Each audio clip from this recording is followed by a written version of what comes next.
Welcome to The Business Behind Your Business, the podcast where we delve into the financial strategies and insights that drive success for small and medium-sized business owners. I'm your host, Paul Sweeney, and in each episode we bring you expert guests who share practical advice, real-world experiences, and actionable tips to empower you on your business journey. Whether you're a seasoned entrepreneur or just starting out, get ready to uncover the secrets to success and gain valuable insights into the business behind your business.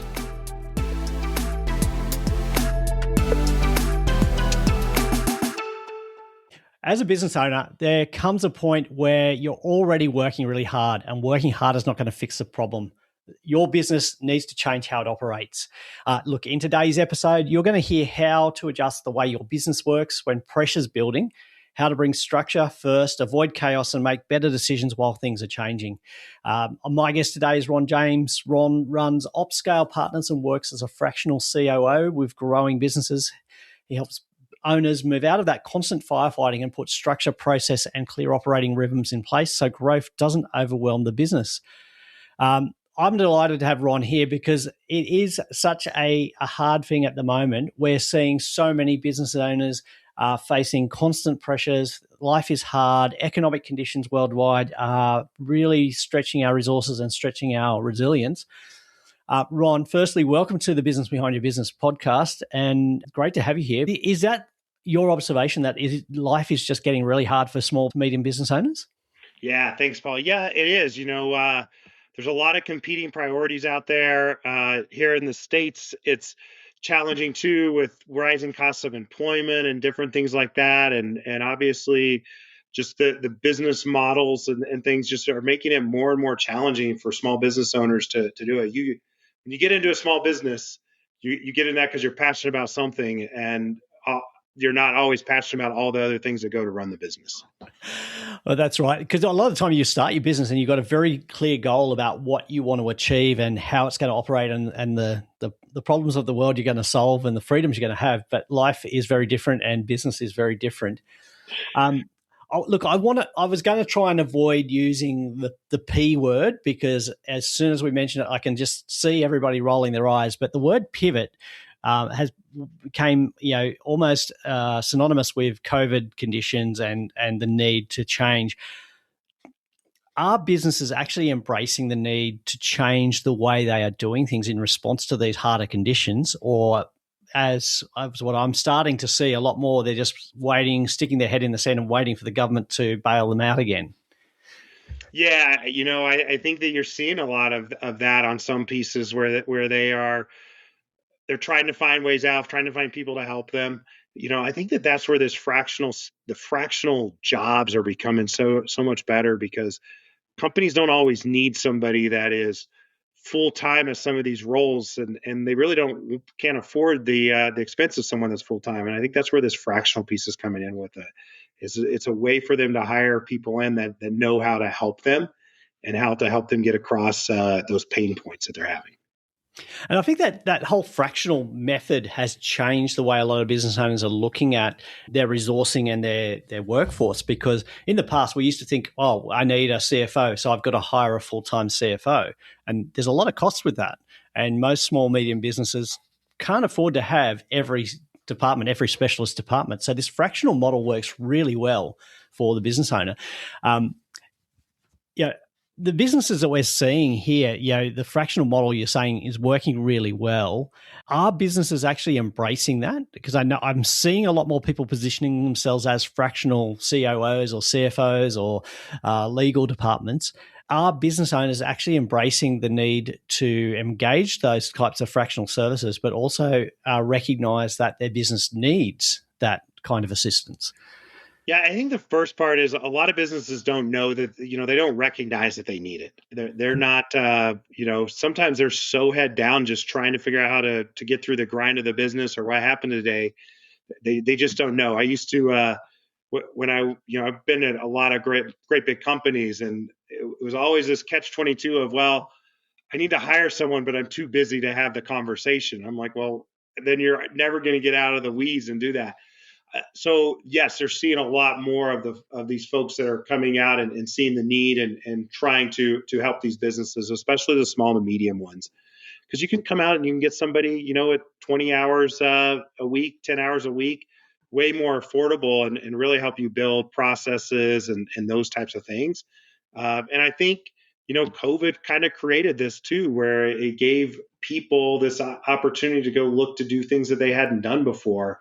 And so I'm pretty passionate about taking all my experience and helping small businesses to learn from my mistakes. Yeah, absolutely. Look, we haven't mentioned your background, but you've got some quite extensive experience, mostly coming, I think, out of a retail background. So you just want to talk us through, some of the experience that you're bringing to small, medium businesses that, we were talking before we hit record about, the past and how some of these resources were just not accessible or even didn't exist at that time. So the world has changed, and maybe just catch us up on the last 30 years of retail and technology, because I think that will position out the rest of our conversation quite nicely. Yeah, yeah. I worked at coming at Walmart. Started there a long time ago, and we were talking, and I remember Garvey guns. That's what they were called. The Garvey guns, where you actually had to price the shirts and the merchandise, and then they're price changing. You had to have all these extra people to go change all the prices, and now you see digital labels on the counter where they just press a button and it changes the price. So it's certainly changing greatly. Even the way that inventory. I started at Walmart. They had the red books, and of course now everything is at Walmart is done through RFD technology, and they track the inventory, what goes in and goes out, and it really helps them track shrink better. And you see that going into Best Buy, I got to see the front edge of the technology. We were always, it felt like, in front of it and looking for what was next and those pieces. Reporting was way better than you could. I used to call it, you could get data drunk in the reports. There was just so much reports that you could just keep drilling down and drilling down that I would have to teach my managers, okay, yeah, but what's really important here? Because the data was so great. And then, coming out of COVID at H&R Block, there was this huge opportunity coming out of COVID because clients are now expected to be served in a different way. They were served doing their taxes at H&R Block during COVID. Before COVID, it was kind of the expected that you would come and sit at a tax office and you would wait and sit there with that accountant or tax preparer for an hour to get your taxes done. And after COVID, it became, wow, there's all this technology. It really accelerated the technology. Things that I had thought about and wanted to do, we didn't have the money to do as a company. And then all of a sudden during COVID, we found the money to figure out video conferencing of the interviews for taxes and getting people to upload their documents. And I mean, now you can upload your documents and it will automatically read the form and put it right into the tax software where it's supposed to go, which is really making things way more efficient. And, just to, the last 90 days in my own business, the how AI has changed things and what you can do. And, the money you can save by not needing to hire a marketing person, because you can go into an AI and do it. And, Claude has bots that will go and pull documents for you every morning and have them sitting in your inbox for you. So it's a crazy world. It's kind of like we're living out the Jetsons cartoon now. Absolutely. Look, we talked about that time scale there of change, and like through I guess the 80s and the 90s, the technology was slowly evolving, but the speed at which technology has changed is really, it's just got so much faster, and it's sometimes hard to keep track of. With so much going on in a business, when you walk in there the first time, what's the first thing that you're looking to sort of, I guess, get under control? Yeah. I think, when I'm thinking about what needs to be under control, it's processes have to be in place. And what are you doing there to get that? At Walmart, it was, we didn't even have really SOPs because Walmart was so structured. If anybody knows anything about Walmart, how they charge so low is because they are the most efficient company in the world. And they can get product from A to B more efficient than anybody else. They just do things more efficiently. So we didn't even really have SOPs. Everyone was just, this is the way you were doing it. And so I took that on, but that I took it to the next level at Walmart to where how do you keep things even like your back room so organized that you can't get, that you're always in stock on the floor and those types of things. Some of the more difficult stores, they would get behind with call-ins or something. The next thing you know, their back room's got pallets of freight and it's impacting the customer experience and all of that on the sales floor. And so really for me, it was, hey, what processes do we need to put in place that are better for this back room? I kind of became the back room fix-up guy as we expanded Walmarts across the West Market. And I would go in and spend 6-8 weeks training folks how to get their back room under control and how to make sure their inventories were right. But it's those basic processes there that really cause uh, you know them to be successful and how they did that. And so for me, taking those to places like Best Buy and H&R Block, and then now to help entrepreneurs has been really beneficial. And I can see that would be very good to have that clarity around where to start, because as a business owner, you're so ingrained in doing your day-to-day operations. You need somebody to actually look at it from an outside and say, hey, why are you doing it that way? Did you know that you could save yourself some time and be more efficient by doing it this way? But we need to be willing to take that advice. We talk about, I think one of the things that you mentioned quite a lot is the need for speed, but without the chaos. Now, a lot of business owners are thinking speed is what's creating my chaos. I'm in chaos because of the speed at which things are changing. So urgency and speed, how do we deal with that? Yeah, I would tell you, H&R Block had a crazy seasonality business. Uh, as you know from talking to you in accounting, I mean, it's you have 105 days and you do 95% of your business those 105 days. And so you talk about speed. This was a company as a regional. I would onboard about 3,000 tax preparers in November and December, ready for tax season, and they would offboard right after tax season. And so that's about as controlled chaos as you can be, and it's extremely structured. I mean, we knew exactly what we were training. We spent a lot of time in that planning phase and making sure that we were ready for it. And so, that's one of the biggest keys in what's been is a miss is people really sitting down and thinking through what can happen, what could go wrong, how do I fix that, and what do I do? And that's where these people get in the spot where they just feel like they're putting out fires all the time. And sitting down and planning that out and strategizing about, hey, how are you going to do it? And you had no choice at a company like H&R Block because, as my boss, when she hired me, she's like, hey, a day is a week here in tax season. And it's not like in a retail environment where a traditional one, where if you had a bad month, next month you can make it up. If you have a bad tax season, you got to wait a whole nother year to make that up. And so that really helps you to understand the planning piece. And everyone's like, well, what did you do from May to October? I'm like, you planned, you built, you prepared tax preparers, you trained them, you did all those types of things that were critical to winning that critical time. So planning is just a big part of that, and making sure that you're ready to go. So that planning there, and do you find that business owners are accepting that they need to actually take some time to plan? Because it becomes very hard. How do you actually separate? One of the issues I see with a lot of business owners is that if they go and spend an hour or two away from their business, chaos just reigns in the business, or chaos reigns on their phone while they're trying to actually spend some time working on strategy. Yeah, I think that's the biggest challenge is finding that time to work on strategy and making sure of it. I would tell you if you're not spending your time on strategy, you're just pulling your and you are just doing all those day job stuff.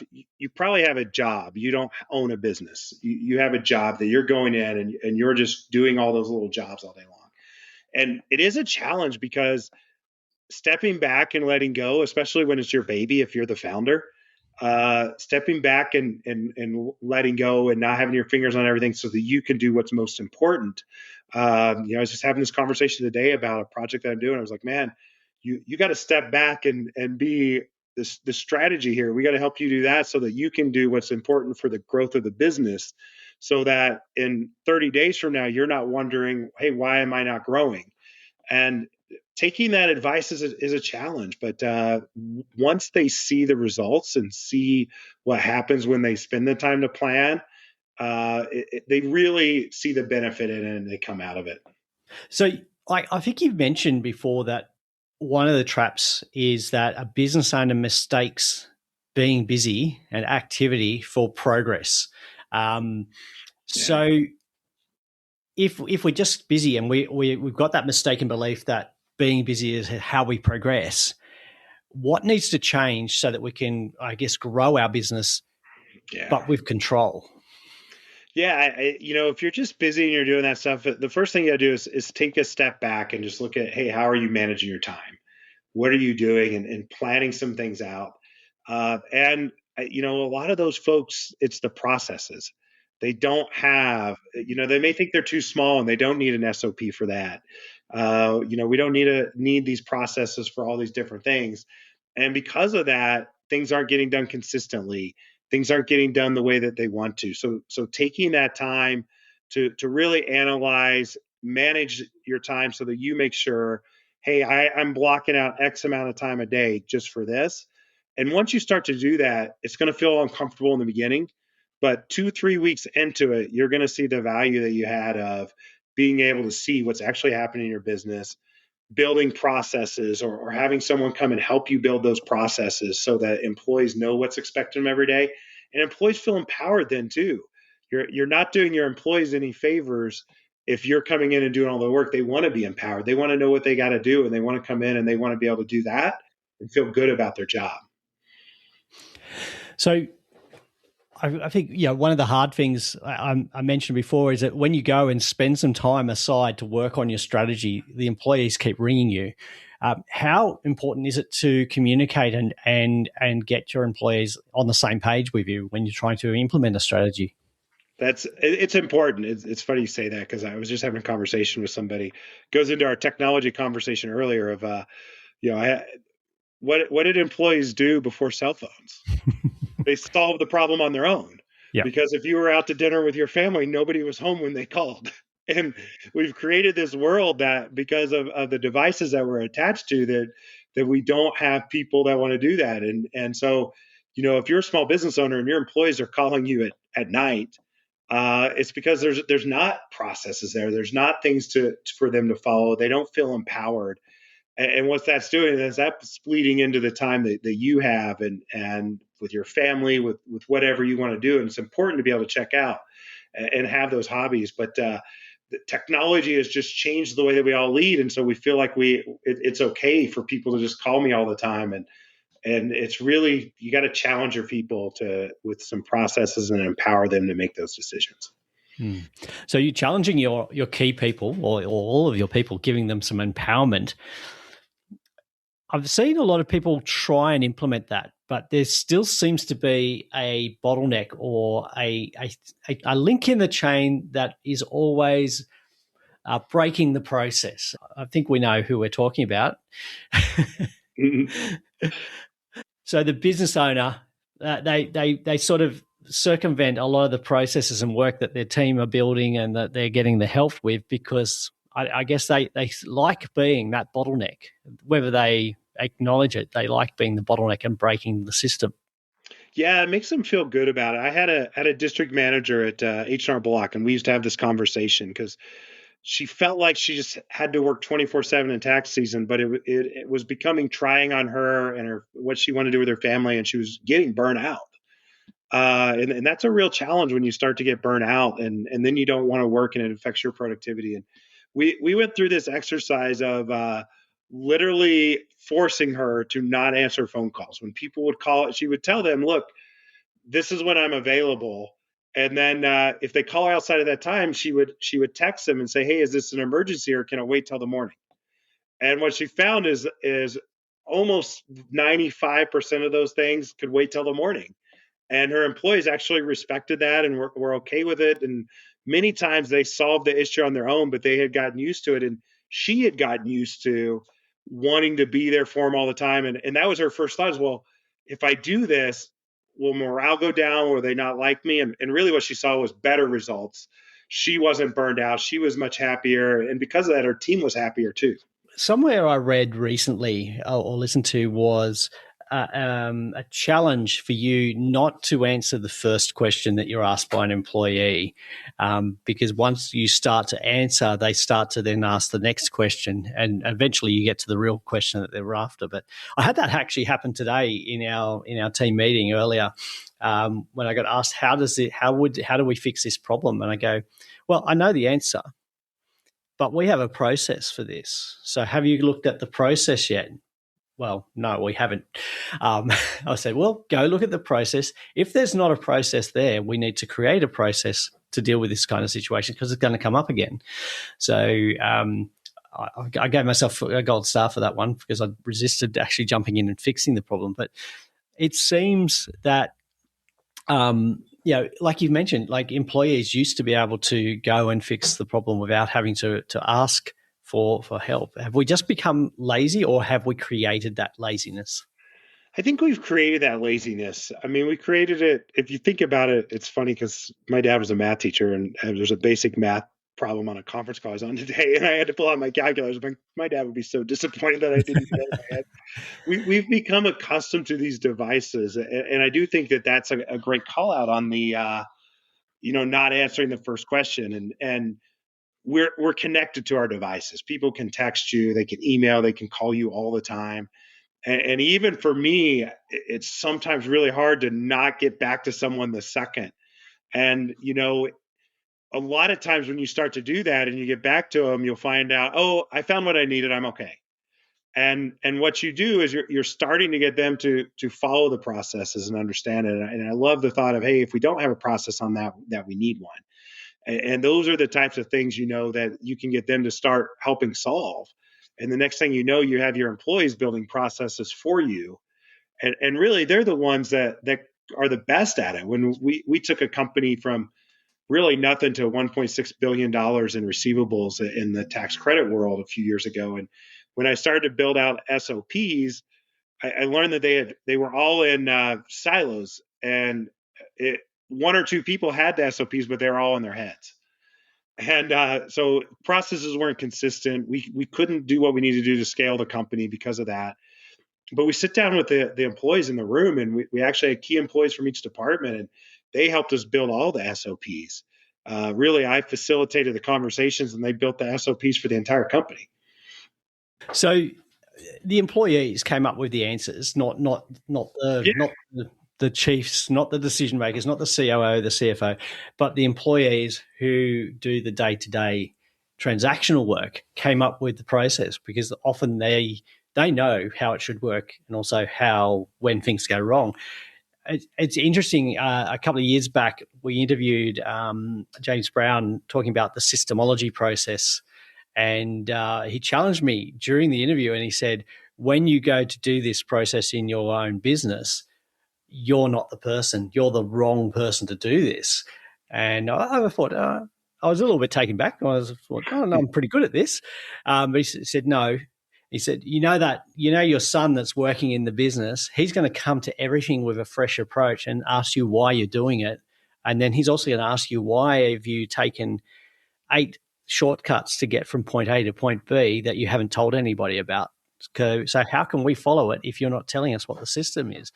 So fast forward 2 years, we've now got way better systems that are usable, and I'm not doing the mental shortcuts, which means nobody can follow my system. So I was quite pleased with the outcome there. But I think that whole idea, though, is so much feels very complex, and it's very hard to get clarity so that we can move forward. And going right back to the beginning, when we talked about small businesses using the fractional model of engagement, the fractional COO, the fractional CFO, seems to be a much cleaner and more efficient way for a business to actually move forward quickly, but with a good structure.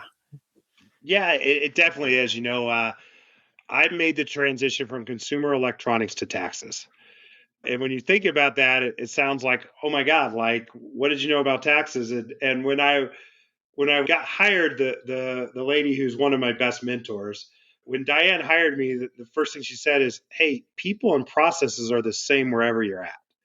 Did you know how to sell a TV when you started at Best Buy?" I was like, "No, Walmart was put it on the shelves and have it in stock, and people will buy it." And so going in with a fresh perspective, though, she loved, because I looked at things differently. And I remember one of my first visits to a tax office here in Denver, and it was a pretty good market.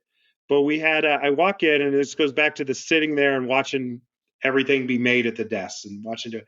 And these people are playing Candy Crush.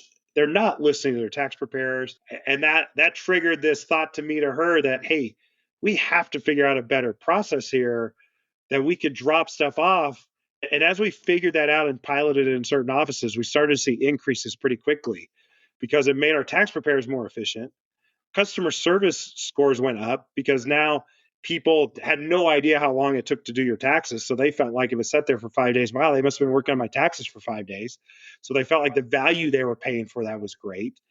And they could do their things. The busy soccer mom didn't have to take her family to the tax office to get her taxes done. She could drop them off, go home, spend time with their family, and be called when they're done and sit down and review them.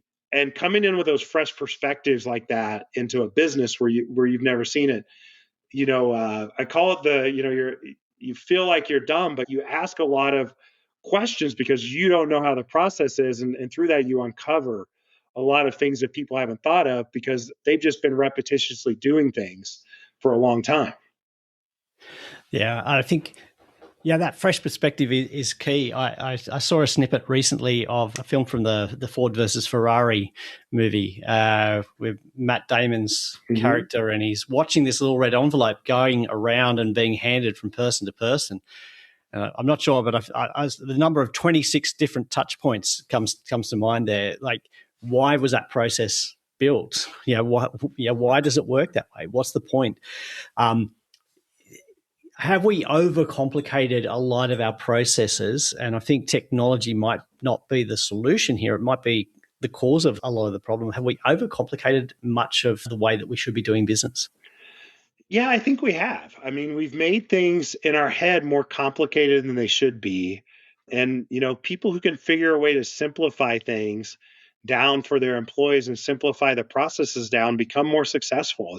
The less complex you can make things, the more successful you're going to be, the more repetitious those things can become. But we all have our certain ways of doing things, and it's really hard to change. So having that outside perspective gives you somebody, if you're willing to listen to it, somebody to help you with that thought. And so it's a really good opportunity for someone to come in and look at things different and ask questions differently than you would when you've been doing the same thing for 3, 4, 10 years.